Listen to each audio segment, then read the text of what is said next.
बाली को वरदान कैसे मिला? कहानी। त्रेतायुग में वानरों का एक महान राजा हुआ जिसका नाम था बाली। वह ऋक्षराज का पुत्र और सुग्रीव का बड़ा भाई था। बाली अपनी अपार शक्ति, साहस और पराक्रम के लिए विख्यात था।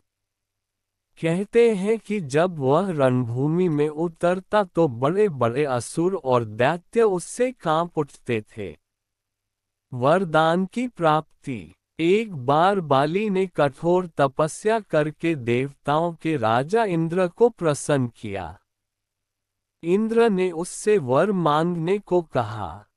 बाली ने युद्ध में अजेय होने का वर मांगा। इंद्र ने कहा, हे बाली, मैं तुम्हें यह वरदान देता हूँ कि जो भी योद्धा तुमसे युद्ध करेगा, उसके शरीर का आधा बल अपने आप तुम्हारे शरीर में आ जाएगा। इस प्रकार कोई भी तुम्हें युद्ध में हरा नहीं पाएगा।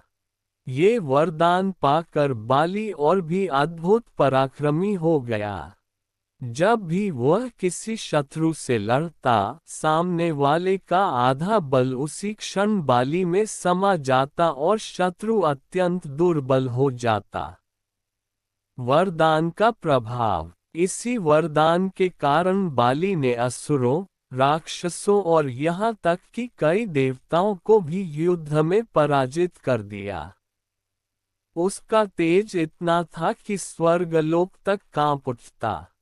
यही कारण था कि उसका भाई सुग्रीव उससे भयभीत रहता और बाली के कोप से दूर रहने लगा। भगवान राम की लीला।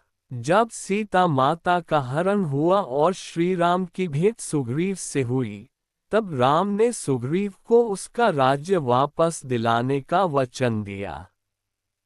किंतु बाली को उसके वरदान के कारण सीधा युद्ध में परास्त करना संभव नहीं था। इसलिए श्री राम ने छिपकर एक बाण से बाली का वध किया। मृत्यु समय बाली ने स्वयं स्वीकार किया कि उसका वरदान ही कारण था कि उसे सीधे युद्ध में हराना असंभव था।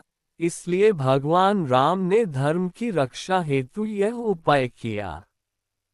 उंगली से दाहिनी ओर इशारा। इस प्रकार बाली को उसका अद्वितीय वरदान इंद्रदेव से कठोर तपस्या के फलस्वरूप प्राप्त हुआ था, जिसने उसे अद्वितीय योद्धा बना दिया। क्या आप चाहेंगे कि मैं आपको बाली और सुग्रीव की लड़ाई की पूरी कहानी भी विस्तार से सुनाऊं?